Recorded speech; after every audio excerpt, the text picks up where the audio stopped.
Baik, ini adalah materi pertemuan ke-15, trip assignment, model batasan kapasitas.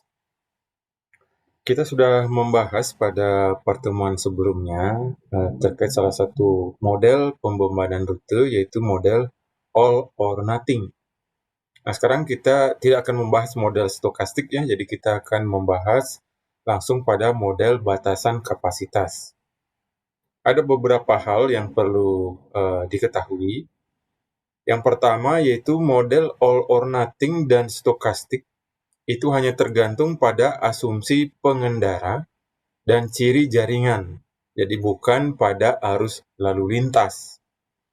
Jadi tergantung pada asumsi pribadi terhadap dari pengendara terhadap waktu tempuh, biaya maupun jarak perjalanan. Sedangkan pada model batasan kapasitas, ini juga memperhitungkan arus lalu lintas, jadi tingkat kemacetan yang terjadi pada satu ruas jalan. Biaya perjalanan pada setiap ruas jalan ini akan dipengaruhi oleh arus lalu lintas melalui hubungan matematis antara biaya rata-rata dan arus lalu lintas.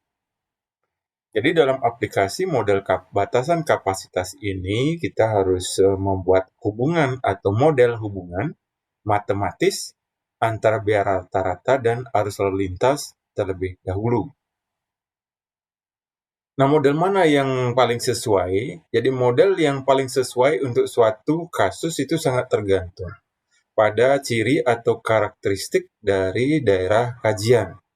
Jadi seperti yang sudah saya uraikan ya, lalu suatu daerah kajian yang dilayani oleh satu ruas jalan yang memiliki kapasitas yang masih memadai untuk mendukung kelancaran pergerakan lalu lintas, maka bisa jadi model all or nothing yang bisa diterapkan. Untuk jalan perkotaan ya, yang sudah mulai cukup padat lalu lintasnya, itu sudah tidak mungkin lagi mengaplikasikan model all or nothing. Nah, salah satu dari metode metode dari batasan kapasitas itu adalah dengan menggunakan metode pembebanan yang bertahap. Jadi di sini maksud pembebanan bertahap ini bahwa volume lalu lintas itu dibebankan pada setiap rute yang berkompetisi itu secara bertahap. Jadi metode ini sebenarnya metode yang menarik dan cukup realistis ya dibandingkan model all or nothing. Prinsip utama dari model ini dengan menggunakan metode pembebanan bertahap, yang pertama membagi matrik asal tujuan menjadi beberapa bagian, misalnya dengan proporsi 10%. Jadi menggunakan suatu set faktor yang proporsional. Jadi proporsi ini artinya kita bebankan dari lalu lintas yang akan bergerak dari asal tujuan secara bertahap berdasarkan proporsi tertentu. Apakah 10%, 20%, 30%, dan seterusnya. Selanjutnya, setiap bagian dari matrik asal tujuan itu dibebankan ke jaringan jalan secara bertahap berdasarkan hubungan matematis, biaya, dan arus lalu lintas. Jadi inilah yang harus kita cari dulu ya, hubungan antara biaya dan arus. Namun dalam soal latihan ini, hubungan matematis biaya arus ini sudah diketahui, jadi diberikan. Tetapi dalam kenyataan nanti di lapangan, Anda harus mencari model hubungan matematisnya terlebih dahulu. Proses ini diulangi sampai semua MAT dibebankan. Jadi sampai semua pergerakan dibebankan pada rute yang berkompetisi. Nilai tipikal untuk proporsi itu adalah 0,1 atau 10%. Langkah selanjutnya adalah dilakukan pengukuran konvergensi. Jadi maksudnya adalah apakah suatu solusi pembebanan lalu lintas yang kita hitung itu Dibandingkan kemudian dengan keseimbangan Wardrop menggunakan indikator delta. Jadi apakah mendekati keseimbangan Wardrop ataukah tidak? Jadi berdasarkan nilai indikator delta. Nah, ini adalah rumusan dari delta ya.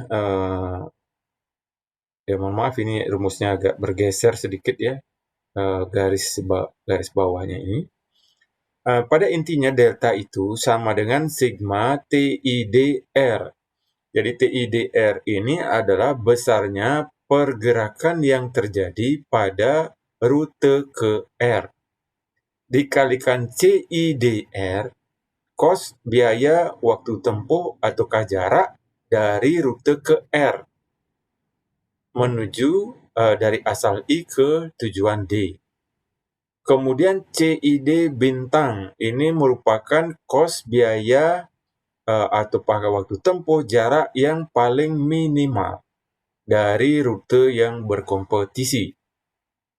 Kemudian dibagi sigma TID, jadi total pergerakan dikalikan dengan kos yang minimal, CID bintang. Jadi konsepnya seperti itu. Di mana CIDR ini dikurangi dengan CID bintang, ini adalah kelebihan biaya perjalanan pada suatu rute relatif terhadap biaya perjalanan minimum dari pasangan zona asal tujuan ID. Nilai delta ini adalah suatu ukuran total kelebihan biaya perjalanan dibandingkan biaya rute optimalnya. Jadi ukuran kelebihan biaya perjalanan dibandingkan biaya rute optimalnya. Semakin kecil nilai delta, artinya kondisi itu makin mendekati kondisi keseimbangan Wardrop.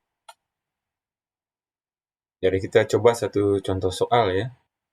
Sepasang zona asal tujuan dari A ke B ini memiliki 3 rute alternatif yang mempunyai hubungan biaya dan arus yang berbeda-beda. Terdapat pergerakan 2.000 kendaraan dari zona asal A ke zona tujuan B. Jadi ini ilustrasinya. Dari pergerakan dari zona asal A ke zona tujuan B, ada 3 rute yang berkompetisi, R1, R2, dan R3. Dan ada 2.000 pergerakan dari A ke B. Pertanyaannya adalah, dari 2.000 pergerakan tersebut, berapa yang menggunakan R1, rute 1, rute 2, dan rute 3?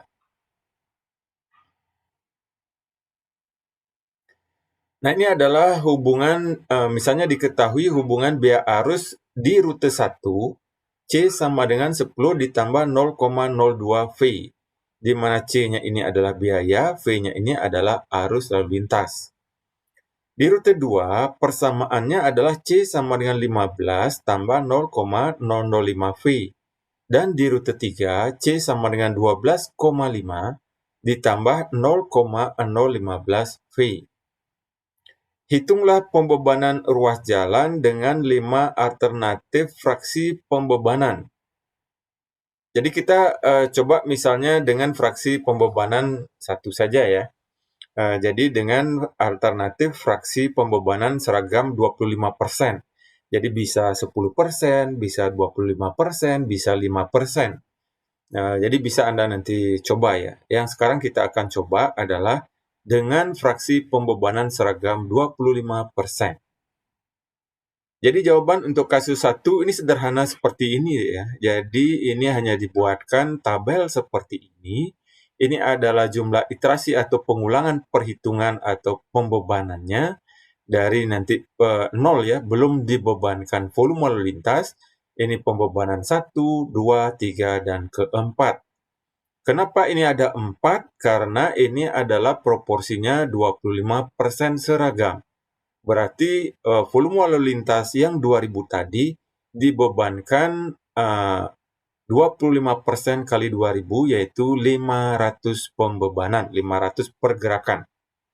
Jadi pembebanan 1 500, pembebanan kedua 500, ketiga 500, keempat 500.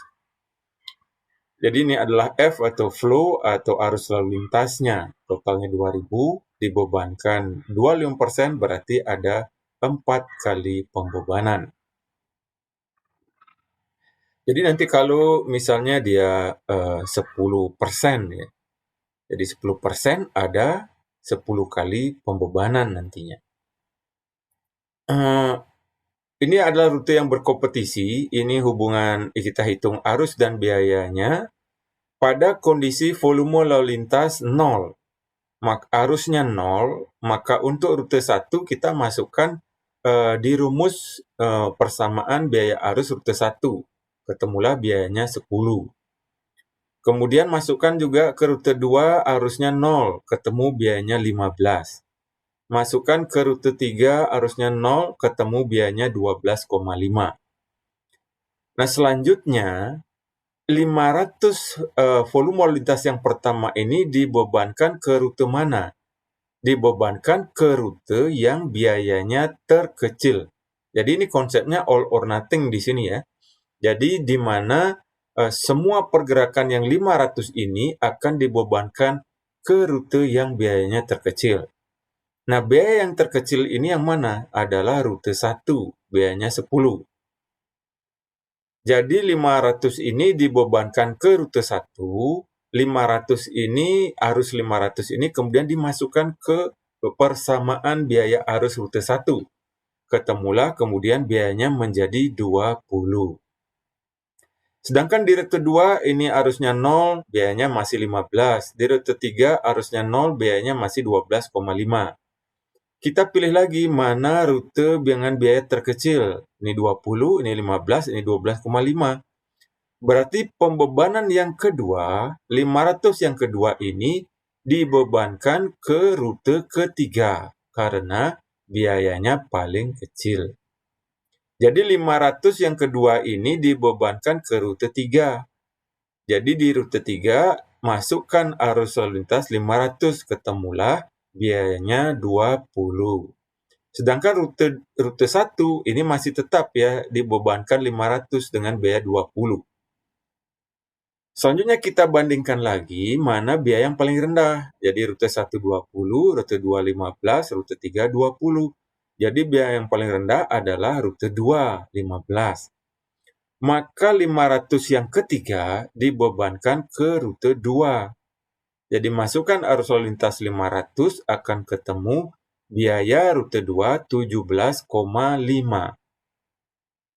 Nah, masih tersisa lagi 500 pergerakan. Dibebankan kemana? Dibebankan ke biaya yang terkecil. Jadi ini ada 20, 17,5, dan 20. Berarti dibebankan 500 yang terakhir ini dibebankan ke rute kedua. Sehingga volume di rute kedua menjadi 1000.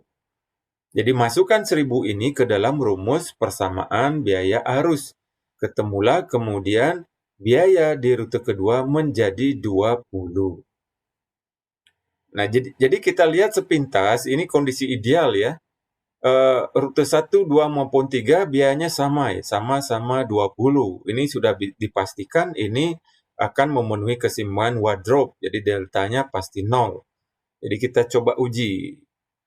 Algoritma mencapai konvergen dengan solusi keseimbangan Wardrop, di mana biaya tiap rute adalah sama, yaitu 20. Nilai indikator deltanya adalah seperti ini ya. Jadi sigma TIDR, artinya ini adalah rute ke-1 dibebankan 500. Rute kedua dibebankan 1000. Rute ketiga dibebankan 500. Nah, 500 dikali CIDR dikurangi CID bintang. CID rute 1 adalah 20, CID bintangnya yang minimal untuk semua rute juga 20. Nah, berarti ini 20 kurangi 20. Demikian juga rute kedua, CIDR-nya 20, CID bintangnya juga 20. Rute yang ketiga, CIDR-nya 20, CID bintangnya juga 20. Dibagi total pergerakan 2000 dikali CID bintang, yaitu yang minimal adalah 20. Sehingga delta hasilnya adalah 0. Jadi Anda perhatikan, kalau misalnya biaya pada pembebanan terakhir, biaya rute 1, rute 2, dan rute 3 ini berbeda, maka deltanya pasti dia tidak sama dengan 0. Jadi kalau ini biayanya sudah sama, berarti dia deltanya pasti sama dengan 0. Nanti tergantung pada kasus-kasus yang diberikan ya, tidak selalu nanti biaya akhirnya itu sama. Nah, berarti dia akan mengalami penyimpangan dari keseimbangan Watt-Raw. Deltanya tidak akan 0.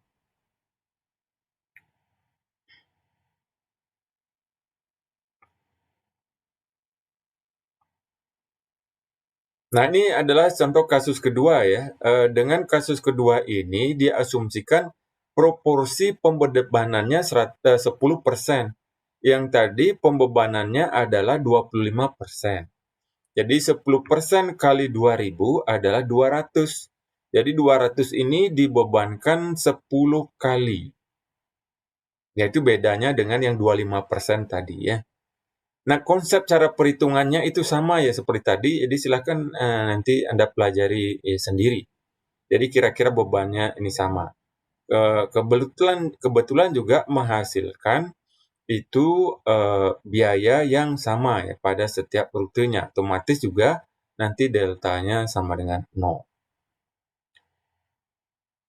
Ya, jadi demikian ya pertemuan materi kuliah untuk pemilihan rute dengan model batasan kapasitas dengan metode pembebanan bertahap. Jadi maksud pembebanan bertahap itu seperti tadi ya, beban lalu lintas yang 2.000 ini dibebankan secara bertahap sesuai proporsi yang dipilih. Bisa 10%, bisa 25%, bisa 20%. Jadi boleh Anda silakan coba di rumah ya. Baik, demikian pertemuan hari ini. Saya akhiri, saya ucapkan selamat belajar, selamat mempersiapkan ujian akhir semester.